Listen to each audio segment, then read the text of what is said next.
Hello, hi, my name is Jared, aka Prosperity42, and I'd like to welcome you to another episode of Walking and Talking, wherein myself and some other Blizzard nerd are going to do a little bit of walking and a whole lot of talking. I'm joined today by the talented and suave Manny from the beloved podcast For Azeroth. Welcome, Manny. Hello there. I'm Manny, also known as True Villain Manny from For Azeroth. Thank you for having me today. Thank you for I'm ready to joining do some me. walking and talking. Excellent. Well, let's get on to walking. So I asked you what you wanted to do for the topic for this week's episode, and you landed on what was it? Player accessibility in present-day World of Warcraft. So my question is it too accessible, or is it not accessible enough? Well, Go ahead. honestly, it's a topic that comes up all the time. As long as there's going to be a game, there's going to be the question of accessibility. So, I really thought it'd be a great topic to cover because it's an evergreen topic. It's always going to be there in people's minds. Oh, absolutely. My first question along this topic is how intuitive are the talent trees and spellbooks, and would you like to see individual specs require more or less research outside of the game? Honestly, there's a couple of parts of that. The first thing is spells, and honestly, I say that spells are in a pretty solid place. You see a spell, you read the tooltip, you have a basic idea of what it does. The different classes have their different spells that are unique to the class and spells that are unique to the specs. So, it gives you a great feel for I'm a frost mage versus a fire mage, but we both have portals and we can both teleport. So, that is good.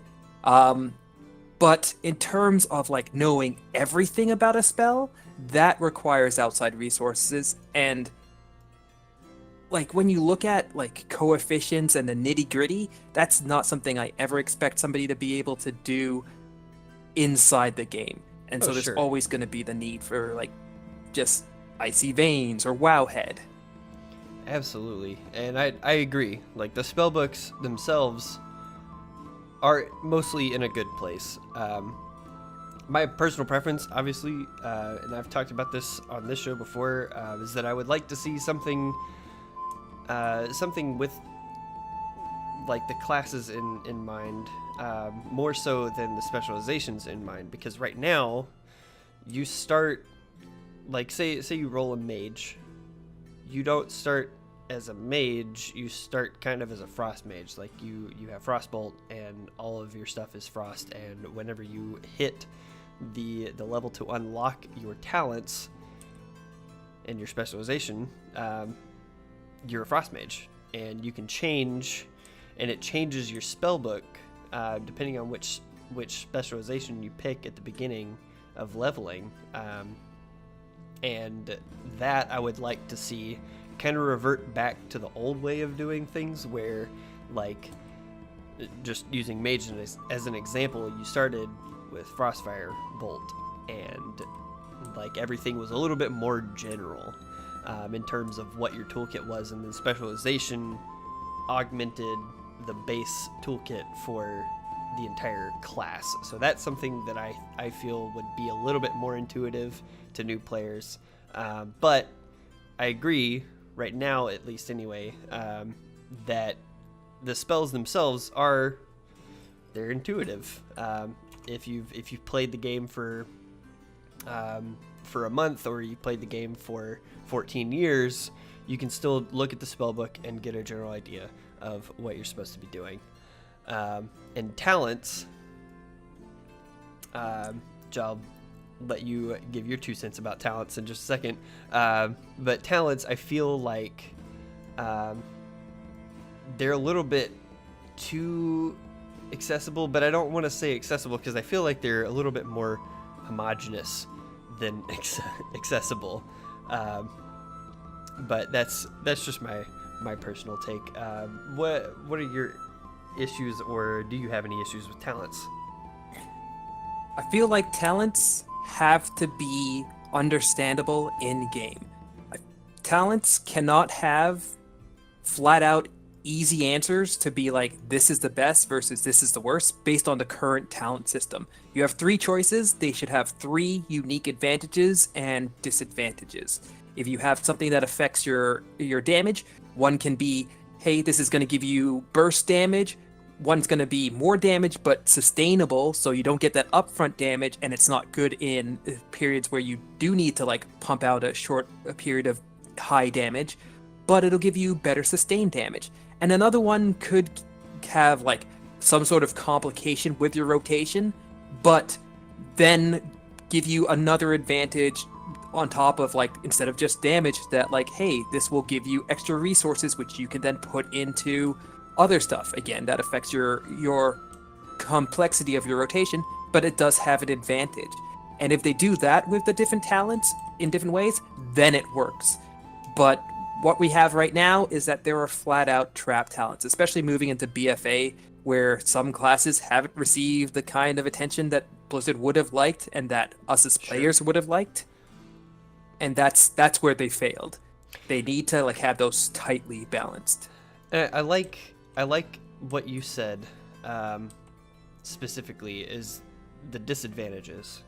I don't feel like the talent system has enough like waxing and waning in the potential builds of the talents that are available to every class and specialization.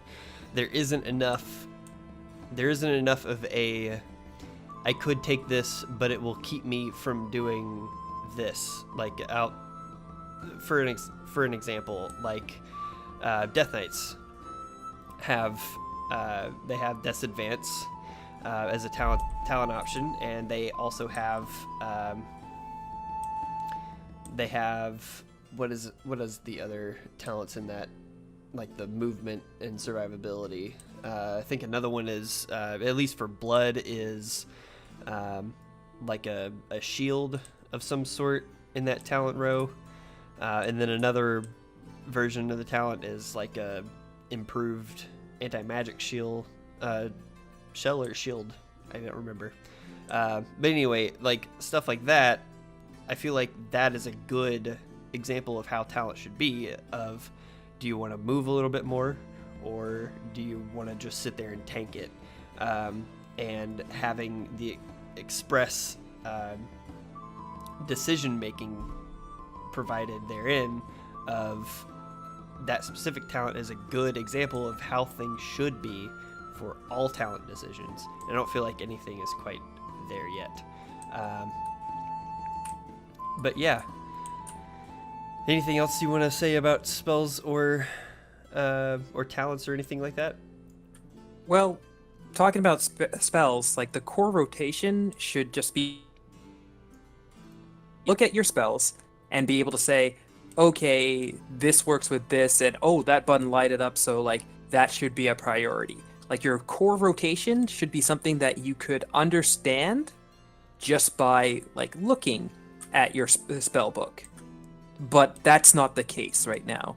When you need to know like what order to put your buttons in and like how to press them, you have to look at guides. And if you do a boost, Blizzard has these nice little training courses, but when you're just starting out and you're gaining stuff level by level, your strong nuke that like is your top priority might not show up until like 20 levels after you start the game, and then how are you supposed to realize that is so much better than anything else?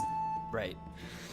And I agree to a certain extent, but I also do think that, and this might just be the amount, like the sheer amount of time that I've put into this game, leveling a new character for me isn't nearly as bad as a newcomer to the game.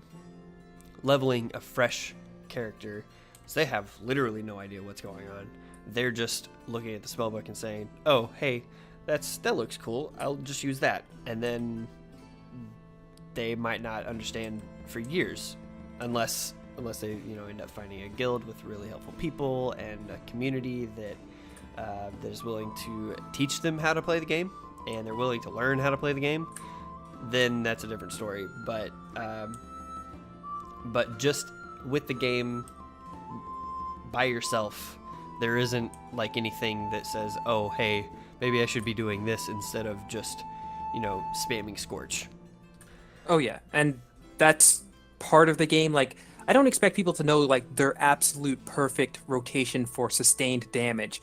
When you get Right. to the level we were raiding and you want to raid at like a organized level where you're not just doing LFR, then yeah, I think that it becomes part of your job as a player who wants to be part of an organized raid to go out, figure out, or read up on what your ideal rotation is. But when you're just Absolutely. leveling, yeah, you can do things that are not quite optimal, and it shouldn't be the end of the world for you. Well, speaking of rating and looking into in-game activities, do systems like LFR and LFD, just looking for raid and looking for dungeon, require too little input and knowledge on the part of the individual? And do these systems trivialize entire mechanics of the game for the vast majority of the player base? I'm gonna say a hard no on this. I think that LFR and LFD for heroic dungeons and for LFR level raids do what they're supposed to. They make content accessible to people who just want to jump in and do it. If you go in and you're with some guy who like knows all the stuff and decides that they're going to like carry people through it, then that gap in space is not because of LFR or LFD. That gap is because the rewards in those systems are too compelling and need to be changed. There should be no reason that somebody who does mythic raiding should be compelled to do an LFD dungeon. They should be able to knock out any of that stuff on, like, let's say a mythic level or a mythic plus. That's how the system should be changed. Because if somebody runs in there and they're fully decked out in a Taurus and they have no time for this tank who's trying to learn, that's a bad experience for the tank, and I don't think they should be removed from that group. It really should be the guy who has no patience should have a different avenue to get what he wants out of the dungeon. I agree. I agree. I was gonna have like this whole counter argument thing to that, but hearing the full explanation of it, I have to say like that is like the crux of most of the problem that I have with LFD and LFR is there isn't an incentive to just go do the content for people that are in higher level content normally, aside from and this is specific to Legion, and not something that we're going to see a problem with going forward into BFA, but a problem that has been very prevalent in the game for most high-end level players is that they've felt compelled to go do heroic dungeons and go do LFR so that they can maximize the amount of or just maximize the potential to gain legendary items for their spec or just their class in general, which is a problem mostly for people that played more than one spec and more than one class, as I feel like if you played just one spec, you were gonna get the legendaries naturally. Anyways, I would actually say that it was more of a problem for anybody who was at the higher levels, even if they were just running one character. Because at the beginning of Legion, you were trying to run that one character through every single piece of content that you could in hopes of a legendary, in hopes of grinding the AP so that your weapon would be stronger. And that continued through as they increased different caps for the artifact weapon. And then on top of that, if you wanted to get, like, even now, if high level players are like, okay, I want to get waking essences, those are now in like the bonus for doing a random dungeon. So you're gonna have the same people jumping on like their alts that may not be that geared, but still expect the finesse that they're used to. Now jumping in with people who might be just returning to the game and not expecting that kind of Sure. finesse. Sure, absolutely. Oh, and my comment was mostly for, like, not necessarily at the beginning of the game, but at the end. Like, if you only played one, like, surely by now at this point in time, like, as of this recording, like, if you played one spec through the entire expansion and didn't dabble in anything else with any other characters, you definitely have your legendaries by now. But that is a very, very good point of, you know, people were expected to run everything that they possibly could, and in some cases weren't getting the results that they were looking for out of the content, and getting very, very, very frustrated with everyone that wasn't, or that they perceived were wasting their time in like LFR and heroic dungeons and all that kind of stuff, with basically anything that produced any chance of getting a legendary. Higher end players were getting very frustrated because they weren't getting the results, and no one else was on par with what they were expecting of the experience. But I will say, and this is the last thing that I will say about looking for raid, is that I think a problem, or a fix to what I perceive as the problem, is that originally they introduced LFR as a way to allow people that weren't in just any sort of raiding team to experience the story of the raids for themselves without having to, you know, for whatever reason, if they weren't able to get into a raid because they just didn't have the time, or they didn't feel like they were experienced enough, or they just had, you know, bad experiences with other raid teams in the past and they didn't want to, you know, fully commit to another team for whatever reason, then LFR was a way for them to experience the raids themselves. And now it's indescribable what LFR is. I did run an LFR a couple of weeks ago. It was probably the strangest experience that I've had, because I do raid on a team that their main goal is AOTC, so we're pushing, you know, heroic content, heroic raiding content, very quickly, and we're at that level of play where, like, we could, if we really wanted to and had the time to push mythic, we could, but we just go for AOTC and that's pretty much it. But as a player that plays that way, going into LFR is weird. It's very strange, because no one talks really, and the people that do talk are just kind of screaming and for no reason, and that's pretty much all there is to it. But the people that run LFR, because it's the way that they consume the content, they don't really care what the outcome is, and if it looks like they're not going to get the kill on the first boss, or the first like attempt at a boss, they'll just leave and requeue, and that's just acceptable. And it really just kind of, it puts a bad taste in a lot of people's mouth. And I think a good solution to that would be to strip away LFR for what it is and just put in a system where you queue in, it puts you in a group with a couple of people, and you experience the story of it without having any of the drawbacks of the mechanics of the raid to really dampen anyone's experience, because they basically, LFR is a super like hyper dumbed down version of the normal raid experience.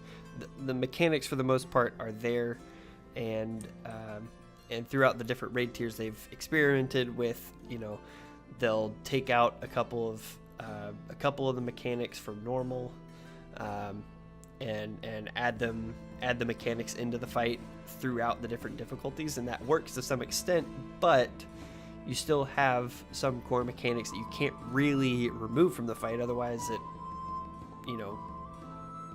it's not the fight. So I think having a system that lends itself to more playability and repeatability through like smaller content, and I'm talking like 5 people at maximum to run the raid dungeons in like a story mode. I think that would be a fantastic way for them to kind of have a middle ground for having an avenue for people to be able to complete the content, but not making it, in the glorious words of Taliesin, a shit show. I honestly feel that the scale of LFR should not be 40 people-ish. Well, it's actually 30. It scales between 20 and 30. I don't think they should have that scaling. I think that it should be 10. You should have 10 people, right? They do their thing. It's a small group so that you can't AFK, as people have done in LFRs. Oh, yeah. You go through it. And yeah, I understand tourist mode, which is one idea that they had for it and one implementation they had of it where nothing really did hurt. It all just tickled and you just sort of went through it. But I think that they should change the mechanics. It should be that, yes, this doesn't do absolutely fatal damage, but it will damage you and then reduce the amount of DPS you can do, or reduce the healing you can do, or increase the damage that you take, so that it is a punishing measure, but not an instant kill. And if you mess up enough times on that mechanic, you're not going to do any DPS and you'll hit the rage in timer, or you're not going to do enough heals and people are going to die, and so forth, right? I think that kind of softball approach would still allow the mechanics to have some sort of punishment, but not be like instantly dead and people are like, okay, kick everybody, or jump out and I'm gonna do it again. They can see that, hey, this guy actually got hit 10 times with the mechanic and didn't learn. Well, alright guy, you're the problem. Right. There are a lot of different ways that they could fix, the heavy quotation marks, fix LFR. But really and truthfully, at the end of the day, it's their game. They have the numbers to show that that people do run LFR every week, and there are a staggering amount of people that run LFR every week for whatever reason, and if the numbers weren't there to show that that people were running the content, then they wouldn't keep it in the game. It's as simple as that. So people do like it, people do enjoy it, for it's in some capacity people enjoy it, but yeah, super interesting stuff. So final thoughts: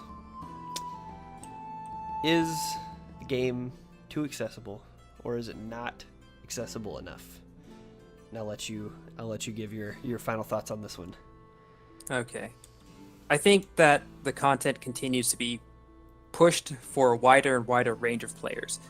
We've had the introduction of LFR, we've had the introduction of flex rating, which became normal, heroic, mythic, right? And mythic becoming tightly tuned for a very small demographic of a large player base. So they are catering to a wide number of players, and I think that's great. I think that it needs to be more focused. Like I said earlier, there should be no reason that somebody pushing Mythic feels the need to go down 4 levels to go into LFR for any reason. There should be things like they had the VP cap so that you did enough for the week and then you were done. And that should be able to be done in like a few activities, so you have a variety of activities, but you don't feel forced to do everything. It's a good final thought. That is probably in the most succinct way that I could think how to wrap it up. Like, you shouldn't feel compelled to go do stuff that doesn't provide the appropriate rewards for what you are doing. I think that, you know, Blizzard has done a good job at you know, trying to find ways to reward people appropriately and keep people not really like keep people separated into their own little cliques and make things so that you can't move across from one thing to another, which I think probably is their greatest fear at this point, is keeping the player base segregated like that. They don't want that at all. They don't want anything close to that. But I do agree. They can do a better job, and I think we don't have our hands on BFA yet, so we don't know exactly how the reward systems in BFA are going to pan out in, you know, 3 months' time, when everyone's level capped and tired, sick and tired of running world quests over and over again, for who knows why we're still doing world quests in 3 months. But I think that there is a notion now that they are definitely moving in the right direction, and I don't see a fireplace or like a little fire anywhere around here. How about we head for the top of the hill? Let's do that. Right towards the tower. Okay. So yeah, that's pretty much all that I have to say about that. Like, there isn't, you know, there isn't like one single fix to any of these problems. Like, there's so many different things layered on all the time, that fixing one thing might be a good fix, but it might break something else. And that's things, of course, that we have to keep in mind at all times when discussing any changes like this to the game. But yeah, I had fun. Did you have fun with this? I had a great time. Like, this was a great conversation. And yeah, you're right. There's so many things that intertwine with it, like Titan forging and stuff that changes like the rewards. So like, there's a lot to go into. But like, just talking about accessibility, this was awesome. It's been a good one. Probably my favorite episode we've done so far. But yeah, that's gonna be it for the show. Manny, go ahead and plug your stuff. Where can the people find you on the internet? So I can be found on Twitter at TrueVillainManny. That's true without the E. And I can be found on my podcast, For Azeroth, re-record. And that's on iTunes and Stitcher and wherever podcasts are found. Go ahead and look at us up. Excellent. And myself, you can find me on Twitter at prosperity_42, and you can also find me weekdays on Twitch at twitch.tv/prosperity42. Weekdays at 5 p.m. Central. You can also find me on a podcast that I co-host, Merely a Setback. We record that Monday nights at 9 p.m. Eastern Time. Good grief. Mine just went blank for a second. Oh, right. Twitch.tv/Setback Podcast. So thank you all so much for watching, but our feet and our jaws are tired. We'll see you next week when we walk and talk a little bit more.